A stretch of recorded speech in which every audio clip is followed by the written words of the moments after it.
Greetings and welcome to KUD Instructional Strategies, which stand for Knowledge, Understanding, Do. To start off, we'll begin with our Do Now activator, riddle. Everyone wants more of it to feel special, yet the more you have of it, the less special you feel. What am I? I'm going to give you a minute to think about this riddle. No answer is a wrong answer. Go ahead and jot it down.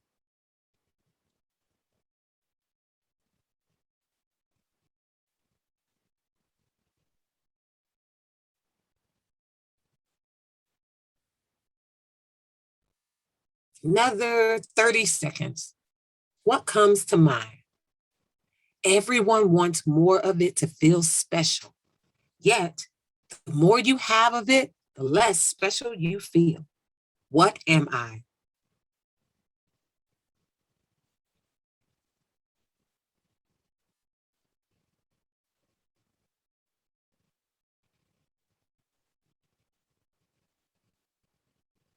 "15 more seconds to think about your thoughts. And again, it's a riddle, but your answers are welcome. We appreciate thinkers, and that's what we want to appreciate and applaud in our scholars. Okay, I'm going to pause our timer. And what am I? During the live training session, we had some awesome responses. We had a couple of responses. We had knowledge, we had popularity, and we even had attention. And I agree literally with all of those responses. But for the person that created this riddle, the response and the answer that they gave was knowledge. And this was the follow-up to that. It was a life hack article. And it said knowledge. Everyone wants more of it to feel special. That's knowledge. Yet the more knowledge that we have, the less special we feel. Why is that? Well, according to the author of this riddle, it says, to be young and foolish is a wonderful thing. You think you know everything, that you are indestructible and have life all figured out. Then, as you get older and wiser and delve much deeper into certain subjects, you suddenly realize just how much more there is to know. It can take people an entire lifetime to truly master a skill or acquire detailed knowledge on a topic. And there are just too many skills and topics for any one person to cover in several lifetimes. Understanding this makes you humble, and it also makes you question people who think they have all the answers. That was a great life hack for us. And as we go into this session today, we are learning a lot more about knowledge, understanding, and our do for our KUD instructional strategies. And before we begin, we would like to take a poll. It says, I am comfortable using KUD instructional strategies to enhance scholar learning. Strongly agree, agree, with support, seldom, or I'm unfamiliar with KUD. So go ahead and write your number. And then by the end of our session today, we'll ask you to take this again. After we go through the content, perhaps you're more familiar with it than you think. I'll give you another 10 seconds. 5, 4, 3, 2, 1. Okay, this is your personal reflection time. And we'll take one more poll.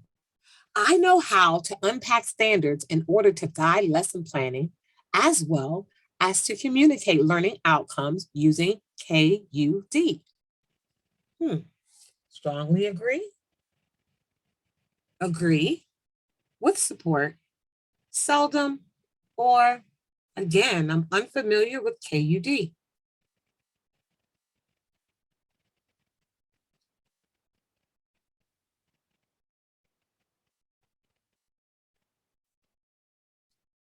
Awesome. 3, 2, and 1. All right. Thank you for taking time to be personally reflective on your practice. And by the end of our session today, you'll be able to decide to differentiate for yourself where you want to start, what things you want to start doing, what things you want to stop doing, and what things you want to continue doing that you're already awesome at. Our learning outcomes for today include the following. Educators will learn and demonstrate understanding of the KUD, i.e. knowledge, understanding, and do strategy, to lesson plan or to plan lessons, unpack standards, and write clear and concise learning objectives, outcomes, and or write I can statements to communicate in scholar-friendly language. Ooh, that was a lot, but we're going to get it accomplished today. What is KUD? What is the KUD strategy? Well, KUD, Instructional Strategies, means asking the following questions. This summarizes everything. What should scholars know? What should scholars be able to understand in order to connect this to their life skills? And what skills/action should scholars be able to do and or demonstrate? So we're asking all these questions about our scholars, but guess what, teachers and educators? We ourselves has to ask the same questions, all right? So it's our job to also personally reflect by saying, what should I know as a teacher? What should I be able to understand in order to connect this lesson with the things that I am responsible for doing? And also, what skills or actions should I be able to do or demonstrate as the teacher who is facilitating the learning? Ooh, all right, wonderful. Reflection is powerful. For example, telling time. When we look at the KUD strategy of just asking those questions, if we were doing a lesson about telling time, what would those knowledge questions look like? What should a scholar know if they're able to tell time? What's some knowledge that they would have to acquire? Think about that and jot it down. What are some things a scholar would need to know? What knowledge would they have to have? Well, many would say that they would have to know their numbers, at least their numbers from 1 to 12, right? Others would say that they would need to know their numbers from 1 to 60, especially when we think about it in the regarding our seconds. They would need to know 60 for minutes as well. And so they would need to know how to count. That's something knowledge that they would have to have, knowledge of knowing how to count those numbers. Okay, so these are just different things. What evidence of knowledge regarding telling time would a scholar have to have? How to count? They would have to know their numbers, at least 1 through 60.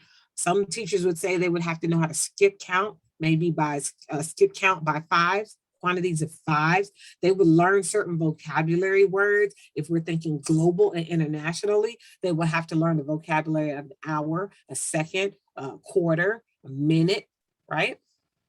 And then for the next one, well, when it comes to knowledge, knowledge includes facts, names, dates, places, information, and vocabulary words. When it comes to understanding and telling time, what would scholars have to be able to understand about telling time? Go ahead and jot your thoughts. When it comes to understanding relates to big ideas or generalizations, principles, ideas that transfer across situations, and it gives meaning to our scholars. So what would our scholars need to understand about telling time that would help deepen their thought processes? So they're going above knowledge, and now they're getting to a place of understanding. Well, some of our teachers and educators might mention that, well, they would need to know and understand that time helps us organize our lives. Time helps us to understand what a day really looks, feels, and what a day really is, right? What an hour is, what a half an hour is, what 24 hours, what 48 hours is. So time really helps our scholars to not only organize their lives, but to understand, how do you know that you're 13 years old, right? Because we have this concept of time. Time is used differently in Europe or other countries. Maybe our scholars will eventually learn military time, and that while in the country that they live in, we might say 1 o'clock, or another in military time, they might say 1300 hours. right? And so understanding helps us with those things. And then our do. Do represents skills, verbs, or phrases. So these are basic skills, skills of the discipline, skills of independence, social skills, or skills of just production. So our scholars think about when it comes to being able to tell time, will they have those skills? In real time, will they be able to practice them? Will they be able to demonstrate them in different circumstances? So the do might be them understanding, wow, quickly, if I have to read the clock, I know that the long hand is, it might represent the hour, the shorthand might represent the minutes. And can I tell the difference between using an analog clock, a digital clock, and different types of clocks?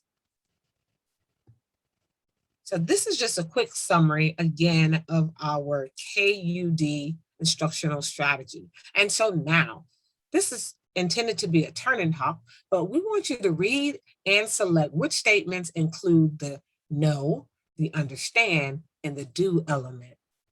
Okay, there are at least 3 sample responses at the bottom where there will be multi-select. So it might be a K, a U, and a D, right? And so as you think about this, I'm going to start the clock timer. I'm going to give you about 2 minutes because you can always pause this video if you need more time. Use this as a self-check to see if you truly understand what we just covered. So for example, we'll do this one together. Number 1, it says count to 100 in units of 10.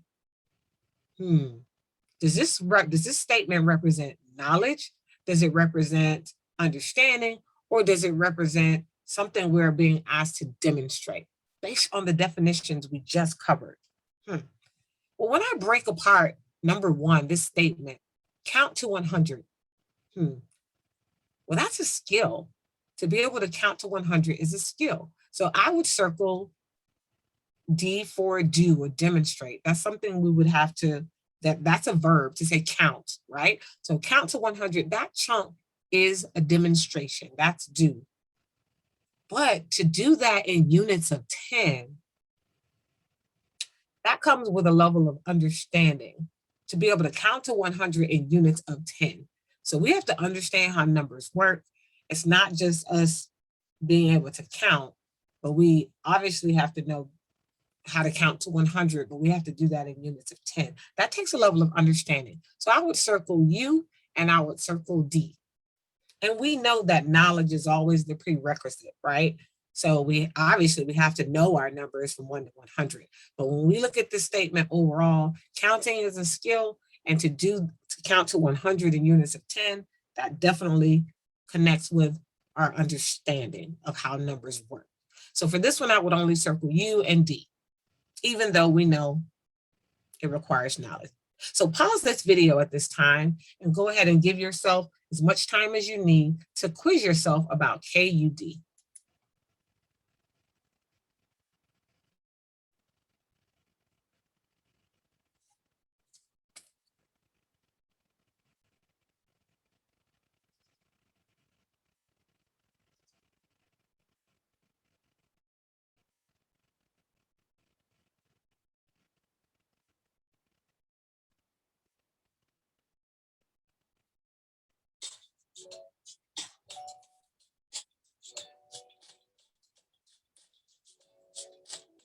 Another 20 seconds. And I know you may need more time.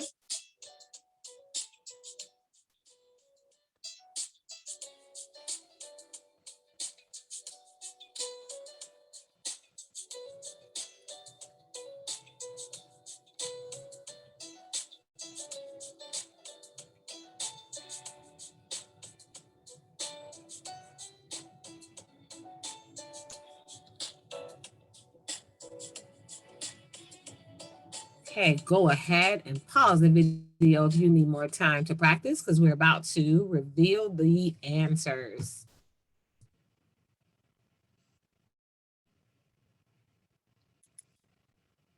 And these are our responses. And again, your answers may vary, and that's okay. This is just really about overall, these statements really represent and reflect. You'll notice that our D, our demonstration, it says count to 100, identify, analyze. Typically, when we have those verbs and those actions, that's something we have to demonstrate. We have to analyze, we have to identify, we have to count.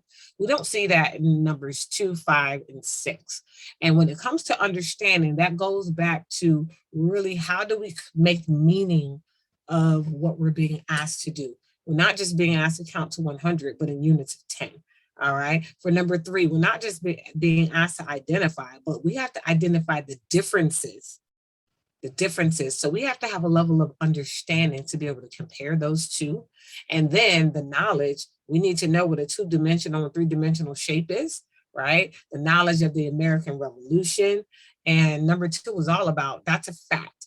Talking about Christopher Columbus and him discovering America. Those are facts. Those are things we can go back and give account to. And then numbers 5 and 6 is all about understanding a concept.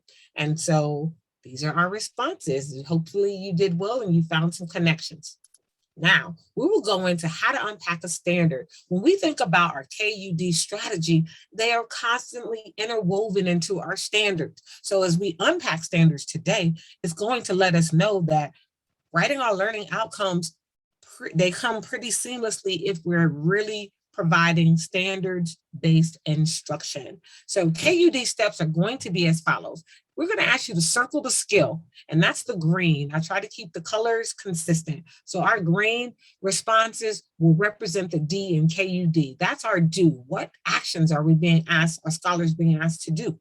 Then we're going to underline in yellow or orange our knowledge, our know. What are we supposed to know, right? And then we're going to put a box around our understanding statements. So the same situation that you were asked to do before to identify it, now we're going to unpack our standards and use the same types of skills. For example, I do. I'll model this first one for you, but you can do it with me as well. Looking at standard for ELA, for Common Core State Standards, ELA Literacy RL, so this is reading, right? 3.3. If we were to want to read this book, which would be culturally responsive for our scholars, it says Little Melva and Her Big Trombone. So this is a historical figure in our history. And so we're about to read this book, but our focus is the standard. It says describe characters in a story. For example, their traits, motivations, or feelings, and explain how their actions contribute to the sequence of events. Wow. This is the popular standard we see. And this is a 3rd grade standard. And so with this, the first act in unpacking our standards is I'm going to ask you to find our do. What are the verbs that you see? What actions are we being, or skills are we being asked to demonstrate? So first, I'm going to ask you in green, circle the verbs. Or for you, write down the verbs that you notice in this standard. Sometimes there's 2 different actions we're being asked, and we have to break our standards apart for our scholars' benefit. All right. I give you 10 seconds. 5,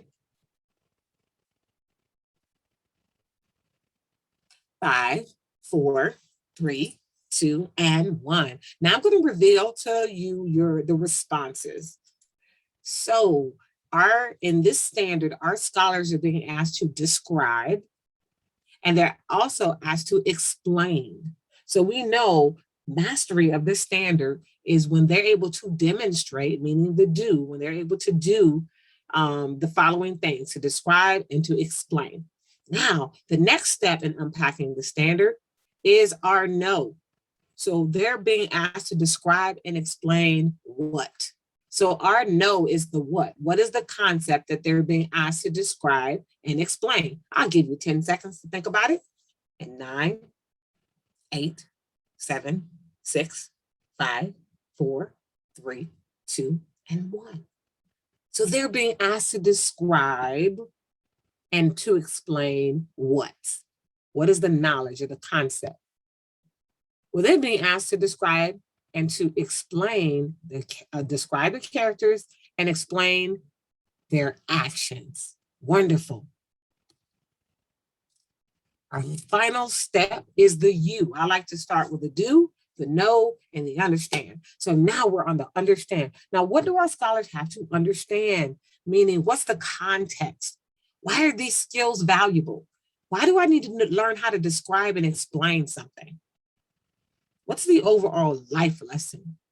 Well, because the standard tells us that they have to be able to understand certain things about characters. And we know that that transfers over into real world skills.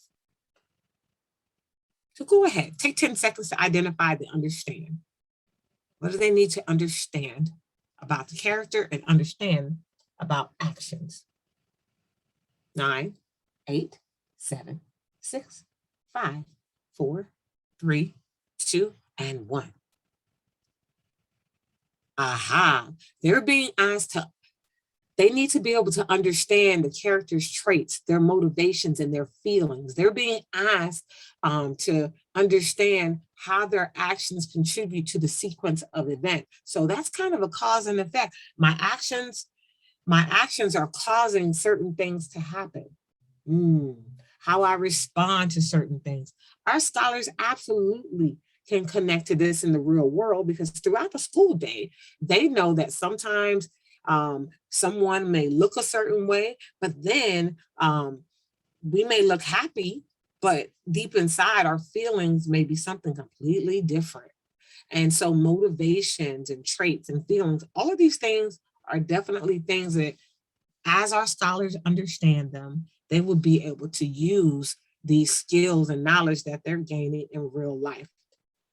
And also that how our actions contribute to a sequence of events. If someone steps on my shoe, and they don't say sorry, and maybe they didn't realize they stepped on my shoe, if I don't go and let them know that, hey, you stepped on my shoe, and for them to be able to give them the opportunity to shape that, their actions, or to, or to respond to what happened. So all of these things are life skills, right? That our scholars are gaining when they look at actions and how they contribute to a sequence of events. All right, and this is what it looks like all together. So that's our know, our understand, and our do. The know is the concept, the understand is the context, and the do is typically the verb or the action that our scholars are having to demonstrate. Okay, now let's do this one together. So if you didn't do the last one with me, let's do this one together. And you have about 10 seconds before the answer will come in. And go. What is our do, or our verb, or our skill? You just circle that, or go ahead and jot it down. 4, 3, 2, and 1. Should be add and subtract. So this is our do. These are the skills our scholars will have to demonstrate. They have to know how to add and subtract. Our next one. What is the know? What do they have to know? What's the concept? They have to know how to add and subtract what? 10.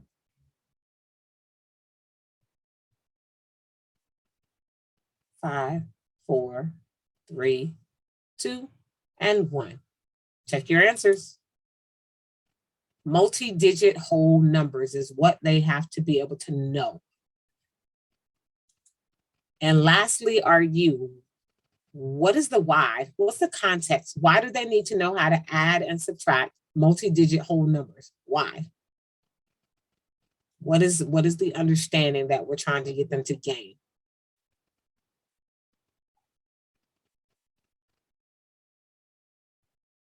Three, two, 1. Because we need them to be able to know how to fluently use standard algorithmic approach. As a mathematician, they need to know this approach. All right. And this is what it looks like all together. And let's do another one. This one, it's your choice. We have a 5th grade standard, a math standard, and we have a 4th grade reading standard. So go ahead and take the time. Read both standards. It's a little bit more complex than the last few. What is the do? What is a skill? that scholars have to be able to demonstrate.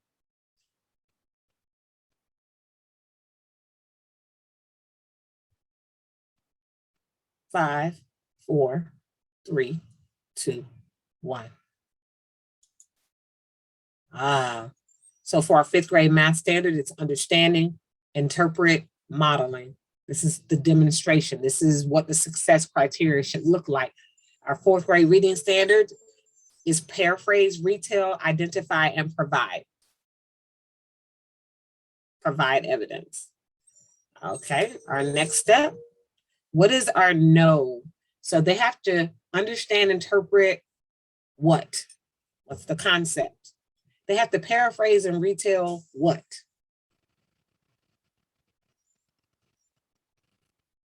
Five, four, three, two, one.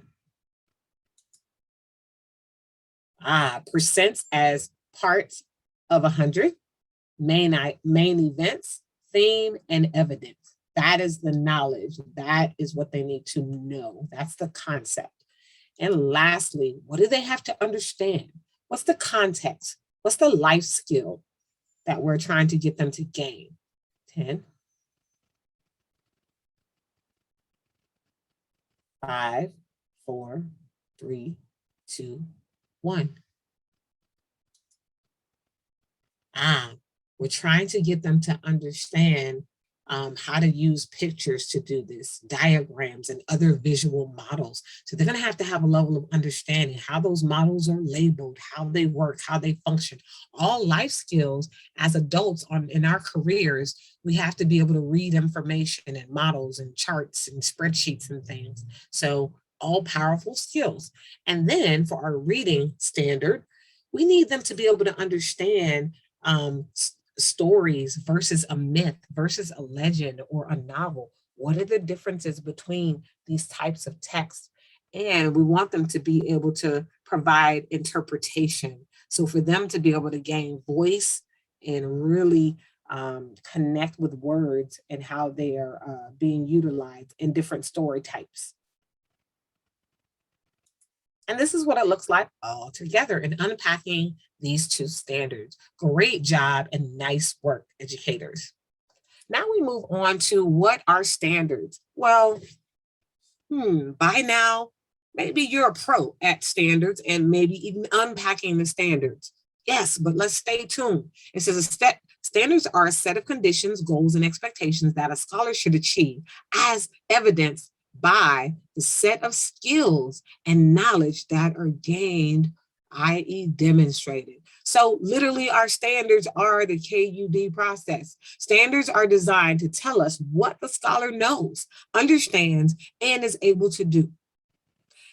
We certainly agree with this, but also we know that as teachers, we have to self-reflect and ask ourselves, what do I need to know about my scholars? What do I need to know about the curriculum? What do I need to know? And what do I need to understand? And what should I be able to do to help get my scholars to where they need to go?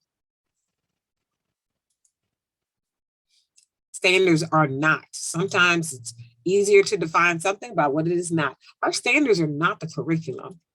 Our standards are not utilized to identify the sequence of instruction. So we don't say I have to teach this standard and I have to teach this one next because that's what the sequence of standards say. No, we know we're not guided by the sequence of how our standards fall. Our standards are not used to mandate what will be taught or how long it will be taught. We know that we respond to data and our students are human and we have to respond to their humanity. We have to push them, but we have to make sure that we teach scholars, not curriculums, right? We have to, there's a human influence there that we have to monitor and respond to. Standards are not used to prescribe and or endorse a particular curriculum, resource, or tool. And we know that our school districts, our local education agency, organization, and or school level personnel lead many of these processes, protocols, and decisions. So always talk to your admin about any questions you have regarding standards-based instruction that you're providing in your classroom. What is the KUD strategy? Well, I know you already saw the slide, but I'm going to say it again. It means asking, what should scholars know? What should scholars understand to be able to connect this to real life? And what skills or actions should scholars be able to do and or demonstrate? And with that, we move on to lesson planning. Woo! Well, KUD lesson plans definitely are considered concept-based instruction, differentiated instruction, standards-based instruction, and inquiry-based instruction. Any of these ring a bell? If this is your process, if this is your approach, KUD absolutely is a part of that. All right. And so when we plan lessons, we know we start with our standards. So we have our standard, we break them down, right? We unpack them. Then our next level is from those standards, we want to form some essential questions. These are our big umbrella questions. These are take our scholars into a higher and a deeper level of thinking, or what we consider depth of knowledge. We want them to go deeper in their thinking process. And our third step is coming up with guiding questions. Well, we always start with that big, critical, rigorous question, but sometimes we have to have smaller questions to be able to break it down into bite-sized pieces for some of our learners. But we always start with rigorous thinking. And we always go back to our KUD questions.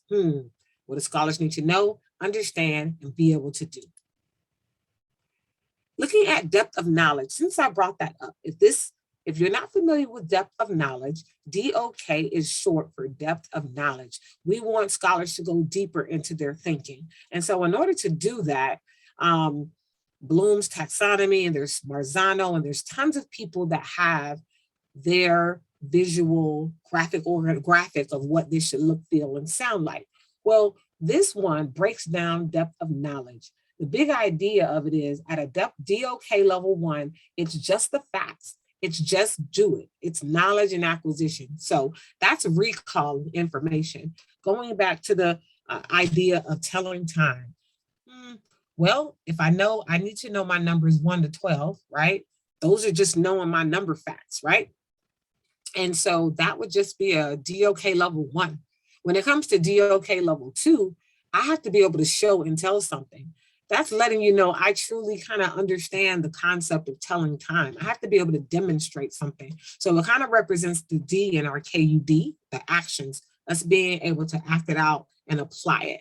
Our depth of knowledge 3 and 4, that goes deeper into understanding. That means when I have to defend or explain something, maybe I can explain the difference between saying 1 o'clock in my country and what that might sound like versus 1 o'clock if I was in the military and using military time, or how people would say 12:45 in another country. They may never say 12:45. They may say 1:45 to 1 o'clock.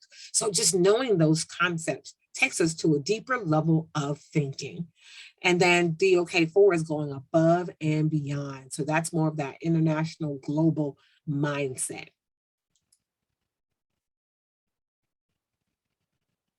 And so now we will look at an example of a standard. So now, let's say we're science teachers, we're science educators, right? And this is the objective and the standard that we kind of really want to break down. It says, I can use arguments supported by evidence to prove that the body is a system of interacting subsystems composed of groups of cells. I can explain how the circulatory, excretory, digestive, respiratory, muscular, and nervous systems interact and function. That was a tongue twister for me. So if this is my standard, and this is a 3rd grade standard, but it can go from 3rd grade to 5th grade with the level of rigor, right? If we differentiate it. And so this is a trivia question, but this is a guiding question because it's multiple choice. And so, these are and I have a guiding question here. And then under the Dr. Martin Luther King's picture, there's an essential question. Essential questions are those big umbrella questions.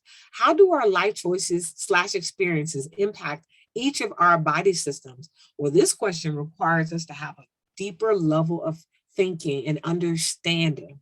Well, the other question is multiple choice. Dr. Martin Luther King died at the age of 39 years old, but an autopsy confirmed that his heart was the age of a 60-year-old man. Which of the following reasons may have contributed to the condition of his heart? A, being a civil rights leader. B, smoking cigarettes. C, stress and travel. D, fast food meals. Or E, A, B, and C. Well, go ahead and write your answer down to this trivia question.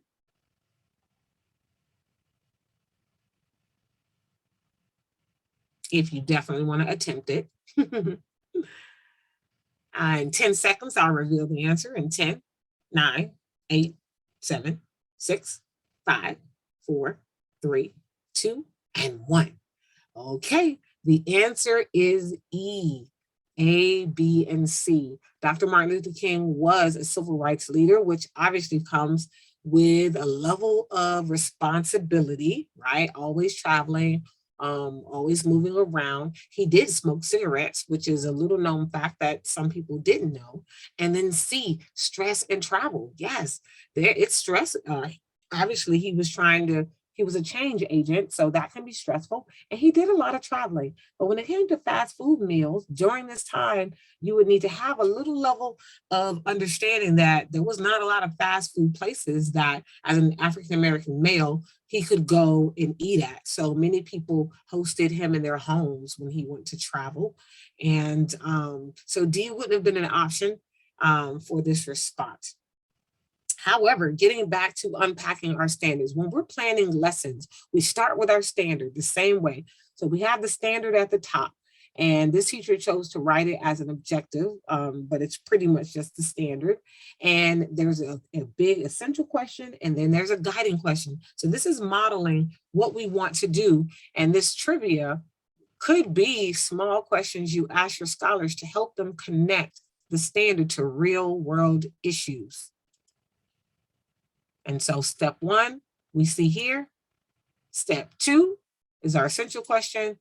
And step 3 is our guiding questions. We want to have a lot of smaller questions that help lead our scholars to being able to connect our standards to real world issues and being a little culturally responsive in the process. Next, we have some I can statements. So here we are modeling, if you choose not to use an objective, where you break down the KUD process, because you see the KUD process at the top. The green is what our scholars have to do. The pink is what the knowledge that they have to know. And then the oranges, the orange brownish colors or kind of goldish colors, that represents what they have to understand. And so here, modeling that out for you, go ahead and take the time to see if you can unpack how you would put this in an I can statement. I can do what and know what, so that I can understand what. And I am successful when I can do what, or when I know how to do what. So go ahead and pause the video before I reveal the answer in 10 minutes. What would your I can statements sound like? In 10, 9, 8, 7, 6, 5, 4, 3, 2, and 1. This is an example of I can do what or know what. I can use argument to prove that the body is a system that has interacting subsystems. And this might be scholar-friendly for 5th grade, but you may have to break this down even more for our 3rd grade scholars. Now let's go to understanding, so that I can understand what.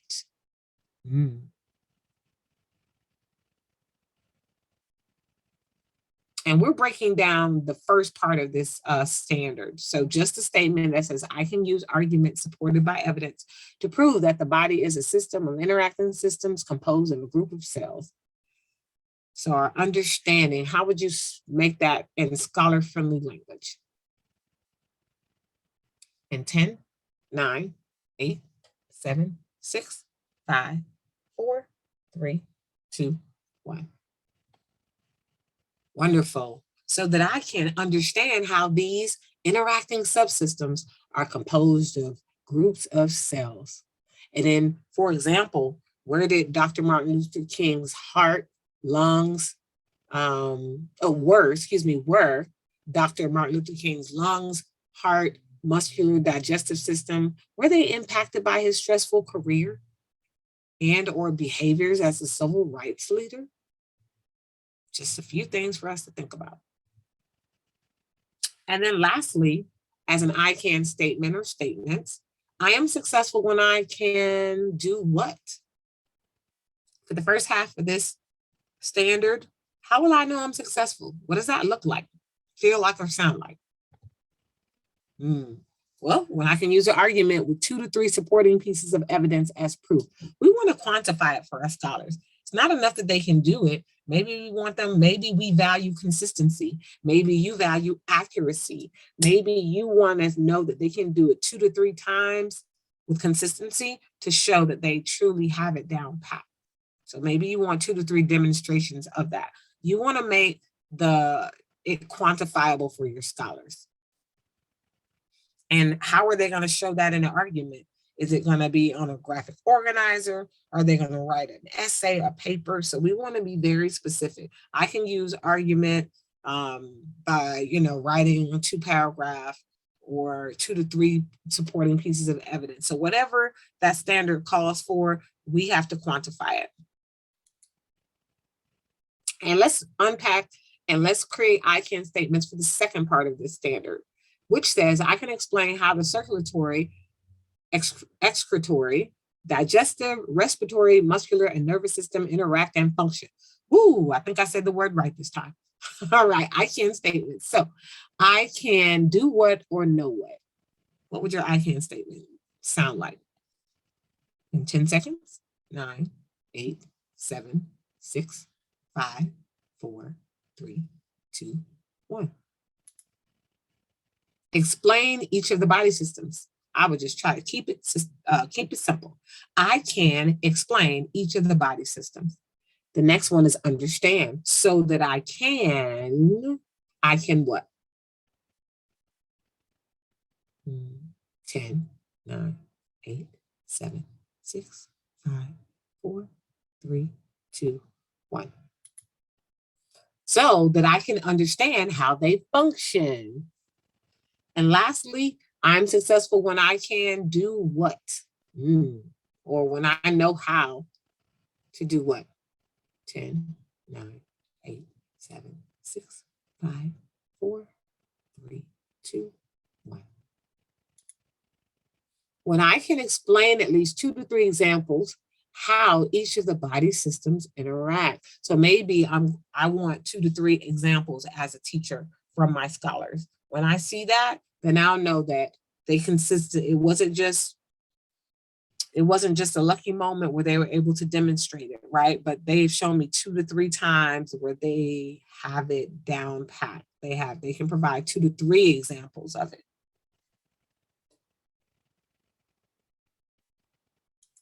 And next, this is an example of learning targets in a wall. So in your classroom, if you teach reading, writing, math, and language arts, so maybe you teach all of these different things, whoa, this is a lot to provide visually for your scholars. So maybe you have a digital wall. Maybe you have an entire whiteboard in your classroom where you can dedicate to using dry erase markers and you can just write these in. Maybe you want to print these out. You want to type these all up, because your standards are typed and we can just copy and paste them into a PowerPoint. And so maybe you print them all out and you have pockets or whatever, you tape them or you put them in sheet protectors and you put them on your board. And so scholars can constantly refer back to them to know, wow, what are our learning targets for today? What are we supposed to learn? What's the purpose? Why are we learning this? And then how do I know when I'm successful? So these are the sequence of I can statements. For example, the reading one, I can identify, define, and describe figurative language in poetry so that I can have a better understanding of poetry elements and improve my comprehension of poetry. I am successful when I can use my written, verbal, and text examples with 70% knowledge of idioms accuracy. So 70% is what this teacher wants the scholars to aim for as mastery of that skill and that standard, because we know this is standards based, our learning targets. So we see the same thing down, for example, for math. I can solve double-digit division equations using the algorithm. And so the teacher provides an example on the board as well. 32 divided by 725. And then there might be an example of what that that division will look like. So scholars kind of know what they begin with the end in mind and knowing what the teacher visually will expect their math to look like, so that I can be successful, so that I can be a successful mathematician and solve these problems in everyday life. I am successful when my quotient practice is completed with 70% accuracy using algorithmic method. So we know that this teacher wants scholars to aim for 70% accuracy. So accuracy is what this teacher rewards and appreciates. And so we want to keep this in our toolkit and constantly go back to review it so you can measure your learning targets. If you're using I can statements, it should be I can so that I can, and I am successful when I can demonstrate what. So this follows the KUD process. Let's look at some more examples and practice. For example, let's go back to our standard with little Melba and her big trombone.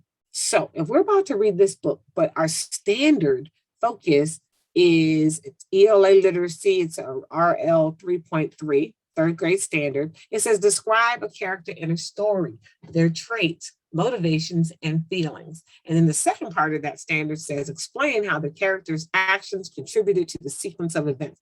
This is one standard, but we want to break it in two parts. So let's say maybe the first half of the week, it's going to take my scholars 2 or 3 days to really just master the first part of the standard. Maybe the second half of the week, they'll probably be able to explain it. This is how we differentiate for our learners. Or maybe we have scholars that the first half of the standard, because of my pre-assessment, they already know how to, they've already mastered skill 1. So I need to just have them jump right in and start explaining how the character's actions contributed to the sequence of events. Well, the I can statement, I can so that I will know that I have it when I can. So I love this I can statement. That follows the KUD process. I want you to practice. How would you break down either the first standard or the second standard down as an I can statement? So go ahead and do that now. Choose one, pick one, either the describe or the explain. Go ahead and write it as an I can statement.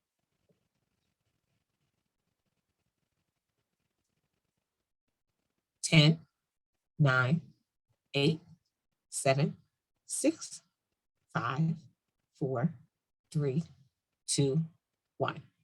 I'm going to reveal the response, so pause the video if you're not ready. And so here we have it. I can describe the character in the story so that I can understand the traits, feelings, and motivations. I am successful when I can describe 2 to 3 character motivations or feelings in detail. So this teacher gives them a minimum of 2 to 3 character motivations or feelings in detail that they want the scholars to be able to demonstrate. Here it says, I can explain the character's actions so that I can understand how they contributed to the sequence of events in the story. I am successful when I can explain 1 to 2 actions that contributed to each event. And lastly, we want to practice how would we write this as an objective? Now, some teachers, we like the I can statements, but other teachers like, maybe my scholars are older. Maybe you teach middle school or high school, and maybe you don't follow I can statements. You prefer to just have it in one objective. Well, you still want to use the KUD process. It should speak to the knowledge, the understanding, and what scholars have to do. This is an example.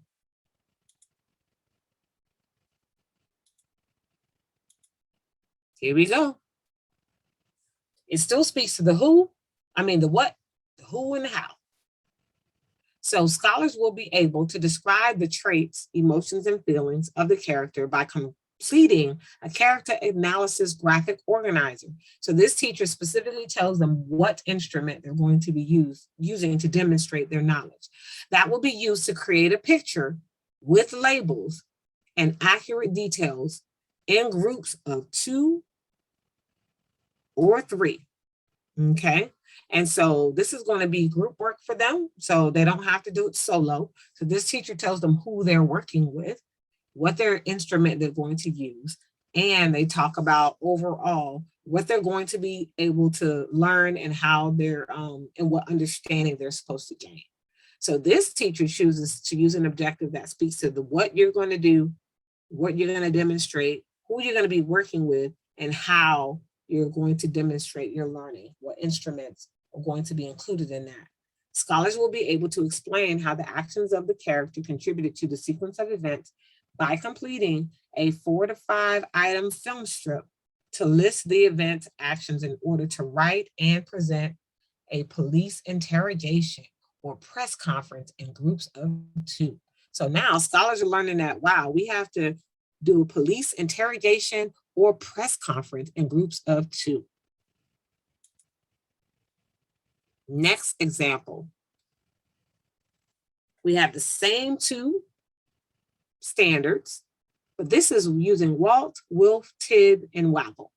So these are acronyms. And so some teachers prefer to use these on their boards to share and to communicate with scholars what they have to learn, why they're learning it, what are some examples of success. And here we go. So there's the WALT, WILF, TIB, and WAGGLE acronym. WALT stands for we are learning to. WILF stands for what I am looking for. TIB stands for this is because. This is the scholar that says, but why? Why are we learning this? So this is letting them know the why. And then this is WAGGLE, what a good one looks like. This is for the scholar or individual in our lives that it's like, well, I don't know. I need to see an example. I'm visual. I'm a visual learner. So this is also a way to really differentiate for our scholars based on what they need. And so with that in mind, this is an example. We are learning to describe a character in a story. What I'm looking for are their traits, feelings, and motivations. This is because in order to understand the character, you must learn about their response to different situations. WAGGLE. What a good one looks like is a graphic organizer with 2 to 3 accurate characteristics for each character. When we break down this part of the standard, it says we are learning to explain a character's actions. What I'm looking for is how their actions contributed to the event. This is because understanding how actions impact events can make us more reflective and responsible. WAGGLE. What a good one looks like is a graphic organizer with 2 to 3 accurate characteristics for each section. And we see an example character analysis graphic organizer here. So a good way to communicate with our scholars. And now we're going to go back to our standard, our science standard, which we use to model with Dr. Martin Luther King as an example. And our knowledge, our understanding, and our demonstration, we broke that down earlier. So we have a standard, we separated that standard in 2 parts. And then in our lesson plans, we would want to break down what the K, what the knowledge is, what do they need to know, understand, and what do they need to do or demonstrate. And so when we put this into practice earlier, this is what it looks like. And I'm continuing to color coded. Green represents how are they going to have to demonstrate that? Through explaining and through arguments that are supported by evidence. They're going to have to demonstrate what? Well, the knowledge of the body, the knowledge of the circulatory, excretory, digestive, respiratory, muscular, and nervous system. And what do they have to understand? Meaning, why is this important? They need to understand that the body is a system of interacting subsystems, and as well as all of these systems interact and function. That's the why. So as we begin with the end in mind, we know that we're constantly assessing our scholars when we use the know, understand, and do process. And so those assessments looks like this. Do I need to always start with the beginning of the standard, especially when I have a standard that's broken into two parts? No. Well, some of our scholars, when you give them a pre-assessment through the do now activity, maybe they're going to do an explore or an engage activity. Maybe you're doing 5E lessons. Maybe you're going to do a design challenge, or maybe you're going to have an essential question or guiding question. And you're going to learn a lot about your scholars and what they already know and come with through questioning. Or you're going to do a sample Edulastic test where you give them 2 or 3 questions that they have to respond to, or watch a short video and then they answer some questions. Through pre-assessments, it will let you know where to start. Perhaps your scholars already have the knowledge, they just need to gain a deeper level of understanding. And so we give them those deeper questions. When it comes to our formative assessments, that means they're forming. These are things we do every day. Anytime our scholars give us output, if they're answering a question, anytime they make their thinking visible, that is a piece of formative assessment that we can take and that we can use to really assess how we can continue to move our scholars forward. That is through the gradual release of responsibility, which was modeled in this training, the you-do activities, right? That is our daily checks for understanding, which we can also use Edulastic for that. That's interventions, which is aggressive monitoring, small group instruction in our MTSS. That's common formative assessments, where we get this data and we're able, it is non-punitive data, and we get this data to really guide what we do next as teachers. So this is helping the educator know, the educator understand, and the educator to do what's best for our scholars to move them forward in their learning. And then we have our summative assessments, right? Where we go to our POCs and we're talking about what we're seeing and how we can better support our scholars. And when we're using this, our check common formative assessments, we use this to really drive our instruction. And it can be in various forms: paper, pencil, computer-based assessments, videos, one-on-ones with teachers in small groups. And so now we are coming to the end of our session today. In our poll 1, we asked you, are you comfortable with using KUD instructional strategies to enhance scholar learning? Please go ahead. Is it strongly agree, with support, seldom, or unfamiliar? I still don't really get it. Go ahead and write your score. 5, 4, 3, 2, 1. Hopefully your score increased from the beginning. In our second poll, I know how to unpack standards in order to guide lesson planning, as well as to communicate learning outcomes using KUD. Strongly agree, with support, seldom, or I'm still unfamiliar about this KUD thing.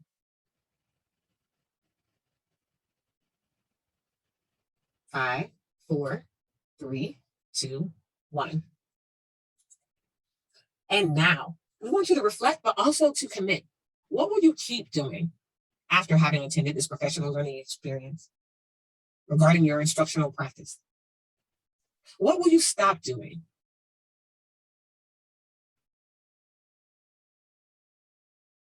And lastly, what will you start doing as a result of our professional learning time together? Pause the video if you need more time.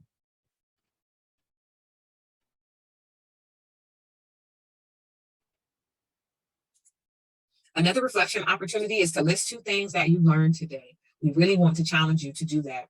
Also, to list 1 thing that you are committed to doing to enhance your practice. If you are a growth mindset educator, you have a high will to improve your practice to better serve your scholars, then this piece is valuable. What will you commit to taking into your classroom to moving the work forward? Our learning targets today were that educators will learn and demonstrate understanding of the KUD strategy to plan lessons, unpack standards, and write clear and concise learning objectives, outcomes, and/or write I-can statements to communicate in scholar-friendly language. We thank you for your time. You will receive a toolkit. In that toolkit, there are a few reason questions that leads the work of KUD. Also, we have our toolkit, which has a few links. One of the links provides a link to a Google document where you can use to guide your lesson planning and ensuring that you're starting with the standard, your big umbrella essential question, your guiding question, your KUD strategy, as well as how you're going to start writing your objectives. Are you going to use SWOT? Students will be able to. Are you going to use WALT, will, TIB, or WAGGLE? Or are you going to use I can statements? All right. So this document is available for you to make a copy of in your Google Drive and to start the process of planning. Also, there's a video where a teacher models the KUD process and asks her scholars, what do they need to know, what do they need to understand, and what do they need to do, especially for our scholars between grades 3 and 12. And then there's an article on Webb's Depth of Knowledge if you're interested. There is on the Teacher Toolkit website ways to check for understanding to ensure that that understanding piece is really occurring. And then graphic organizers for the KUD process or character maps, things that were mentioned in today's session. We also have a copy of the Learning Wall as an example to guide your practice. We also have a copy of the KUD examples, as well as I can statements, and our students will be able to examples. And WALT, WILF, and WAGGLE, TIB and WAGGLE. So we've enjoyed our time with you, and we look forward to any questions that you may have. And feel free to contact the Professional Development Department and team. And signing off. Enjoy the rest of your day.